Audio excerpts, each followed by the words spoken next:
না তাহলে মডেল হলে এটা টেস্টিস এন্টো সারফেস হচ্ছে কনভেক্স পোস্টো সারফেস ফ্ল্যাট। হ্যাঁ সাইনাস এটা হচ্ছে সাইনাস অফ ইপিডামিস, এটা সাইনাস অফ ইপিডামিস।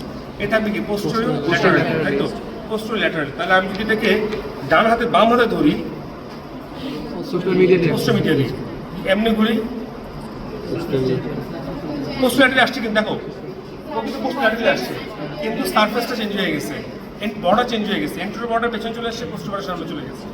একমাত্র যদি আমি ডান হাতে ধরি এটাকে, এটা একটু পেছন থেকে কার্ভ করে দিই, তাহলে এই কার্ভ করে দিলাম, তাহলে দেখো এটা পোস্টোরিয়রলি চলে গেল, ল্যাটারালি চলে গেল, এন্ট্রো সারফেসে আছে, ইপিডামিসের পেছনে আছে, পেছন থেকে আলটিমেটলি স্পাইনাল কর্ড অ্যাটাচ করে দিচ্ছে। এটা আনসার একটা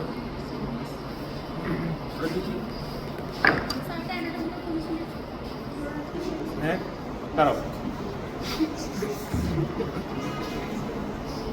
আইনি টেস্টে সমস্যা নাই, পরে ভিসা দিলে দিতেই না মডেল রাইট দিতে যাও।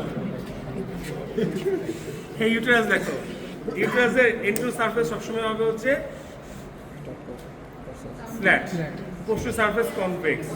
কিন্তু এটা যে এটা হাইপারট্রফি হয়েছে বিকজ খুব সম্ভবত এটা হয়তো ফাইব্রয়েড হয়েছিল, ফাইব্রয়েড হয়েছে এই জন্য অনেক বড় হয়েছে। এনিওয়েজ তোমার কাছে জিজ্ঞেস করবে না, এটা নর্মাল ইউটেরাস না, নর্মাল ইউটেরাস লেন্থ তো হ্যাঁ এটার মধ্যে আসতে হবে, দেখতে হবে। এই দেখো দেখো এটা ফ্ল্যাট না, এটা এন্ট্রো সারফেস, এটা কনভেক্স পোস্টো সারফেস।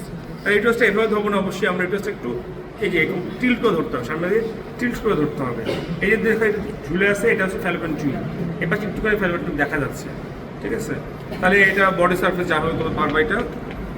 এটা হচ্ছে যে এখানে যে ওপেনিং দেখতে পাচ্ছি এটা সার্ভিক্স ওপেনিং, এখানে সার্ভিক্সের ওপেনিং এখানে আছে। এই পাশে ছিল ভেজানো পার্টটা, থাকবে না, কেটে নিয়ে আসছি ইউটেরাসটা। বাকি এখান থেকে পাউচের কথা জিজ্ঞেস করবে, সারফেস বর্ডার লেয়ার যা যা আছে, অনেক থিওরিটিক্যাল কোশ্চেন আছে, জিজ্ঞেস করবে এখান থেকে, বুঝতে পারছো?